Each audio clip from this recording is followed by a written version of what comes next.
एक छोटे से शहर में पंकज नाम का एक लड़का रहता था। एक दिन पंकज ऑफिस से छुट्टियां लेकर गांव जाने की सोचता है। पंकज बस से उतर जाता है। रात बहुत हो चुकी थी। पंकज अपना भारी भारी बैग उठाकर चल ही रहा होता है कि तभी उसे पीछे से कोई आवाज देता है। पंकज पीछे मुड़ के देखता है। तब वो औरत कहती, क्या हुआ साहब, मैं आपकी कोई मदद कर सकती हूँ? पर उस औरत का मुंह ढका रहता था।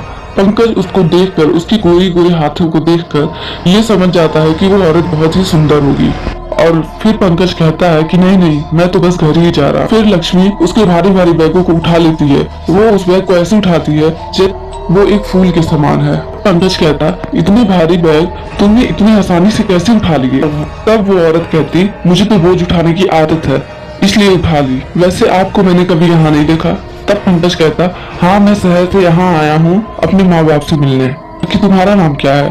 तब वो औरत कहती, मेरा नाम लक्ष्मी है और मैं यहीं पास में रहती हूँ, धोबन हूँ मैं। तब पंकज कहता, अब समझ में आया, तुम्हें तो रोज भारी भारी कपड़ों की पोटली उठानी पड़ती हो।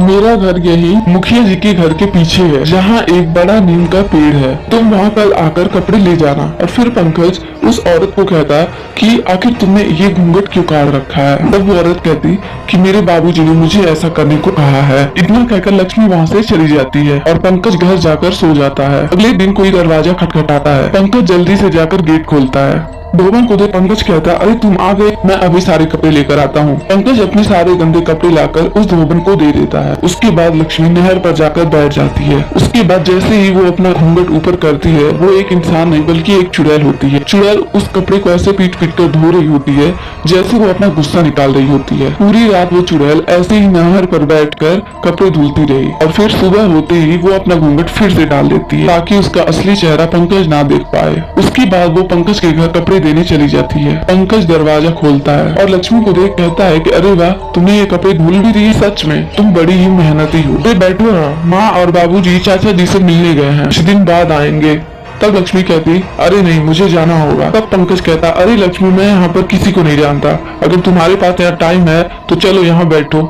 तब लक्ष्मी कहती, पर मुझे और भी जगह कपड़े देने जाने। लक्ष्मी और पंकज बहुत देर तक बैठकर बातें करते हैं। तब पंकज कहता कि तुम एक बार अपना घूंघट नहीं हटा सकती? तब लक्ष्मी कहती, नहीं बाबूजी गुस्सा करेंगे। पंकज तभी अपनी कमर पकड़कर कराहने लगता है। लक्ष्मी कहती, क्या हुआ? पंकज कहता, पता नहीं मेरी कमर ऐसे दर्द हो रहा है जैसे किसी ने मुझे पीट दिया हो। लक्ष्मी कहती, इस पर दवा लगा लीजिए, ठीक हो जाएगा। कुछ दिन ऐसे ही बीत जाता है और पंकज रोज लक्ष्मी से मिलने लगता है और उसे बहुत पसंद करने लगता है। उसी तरह रोज लक्ष्मी पंकज के गंदे कपड़े ले जाती और उस कपड़े को ऐसे पटक पटक कर धोती जैसे वो अपना पूरा गुस्सा निकाल रही होती। कुछ दिन बाद पंकज के माँ बाप भी आ जाते हैं। तब पंकज कहता, माँ कोई बात नहीं, पर आजकल मैं अपनी कमर से बहुत ज्यादा परेशान हूँ, बहुत दर्द हो रहा है कमर में। पंकज की माँ पंकज की कमर देखकर हैरान रह जाती है और कहती है, ये तो किसी के मारने के निशान लग रहे हैं। तब पंकज कहता, पता नहीं माँ, मुझे तो कोई चोट भी नहीं लगी। अगले दिन लक्ष्मी आकर दरवाजा खटखटाती है। पंकज जाकर दरवाजा खोलता है तो सामने लक्ष्मी खड़ी होती है। पंकज सारे गंदे कपड़े इकट्ठे कर ही रहा होता है, तभी उसकी माँ बोलती है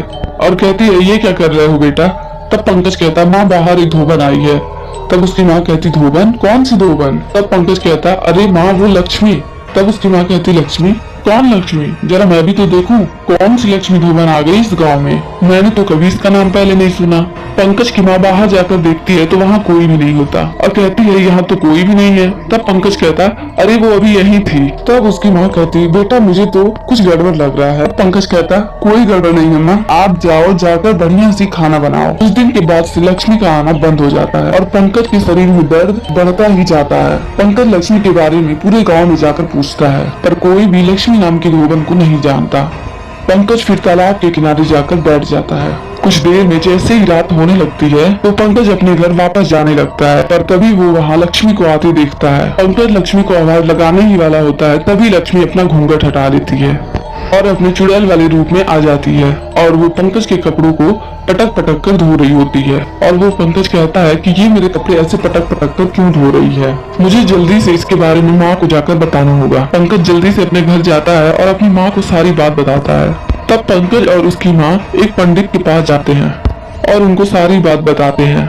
उसके बाद पंकज अपने शरीर पे पड़े घाव भी पंडित को दिखाता है। पंडित कहता है ये सब उस चुड़ैल का काम है, वो तुम्हारे कपड़े के जरिए तुम्हें परेशान कर रही है। सब लोग उस तालाब के पास जाते हैं और वहाँ उस चुड़ैल को कपड़े धोता देखकर उसे आवाज देते हैं। तब चुड़ैल कहती ऐसा ना हो कि इसके साथ तू भी मारा जाए। पंडित चुड़ैल के ऊपर मंत्र पढ़कर भभूत डालता है। चुड़ैल जोर जोर से चिल्लाने लगती है और कहती है मुझे कोई नहीं मार पाएगा, जाओ यहाँ से और पंकज को यहीं छोड़ दो, इसको तो मैं तड़पा तड़पा कर मारूंगी। तब पंकज कहता आखिर मैंने तुम्हारा क्या बिगाड़ा है। तब चुड़ैल कहती मेरा नाम लक्ष्मी है और मैं एक धोबन थी। बहुत सालों पहले शहर से एक लड़का आया था और उसने मुझसे शादी का वादा किया, पर वो बिना शादी किए वापस शहर चला गया। फिर जब वो दोबारा गांव आया तो किसी और से शादी किया था। जब मैंने बोला कि तुमने ऐसा क्यों किया तो उसने बोला उसकी बीवी मॉडर्न है, पढ़ी लिखी है, मेरी तरह कोई अनपढ़ धोबन नहीं है। मुझसे ये बर्दाश्त नहीं हुआ और मैंने इसी तालाब में डूबकर अपनी जान दे दी। उसके बाद मुझे शहर से आने वाले हर लड़के से नफरत होती है, इसलिए मैं उसे मार डालती हूँ। तब पंकज कहता पर मैंने तुम्हारा क्या बिगाड़ा है, मैं तो सच में तुमसे प्यार करने लगा था और अगर तुम चुड़ैल नहीं होती तो मैं सच में तुम्हें से शादी करता। तब चुड़ैल कहती अगर तुम सच में मुझसे प्यार करते हो तो तुम्हें इस तालाब में कूद कर मरना होगा। पंकज बिना कुछ सोचे तालाब में कूद जाता है। पंकज को ऐसे डूबते देख चुड़ैल को पंकज पर यकीन हो जाता है और वो खुद पानी में जाकर पंकज को बाहर निकालती है। पंकज पानी में बेहोश हो चुका होता है। चुड़ैल उसके सर पर हाथ फेरती है और पंकज को होश आ जाता है और कहती है आज तुम्हारा प्यार देखकर मेरे दिल से सारा गुस्सा निकल गया, मैं अब बहुत खुश हूँ। उसके बाद वो धोबन चुड़ैल हमेशा के लिए गायब हो जाती है।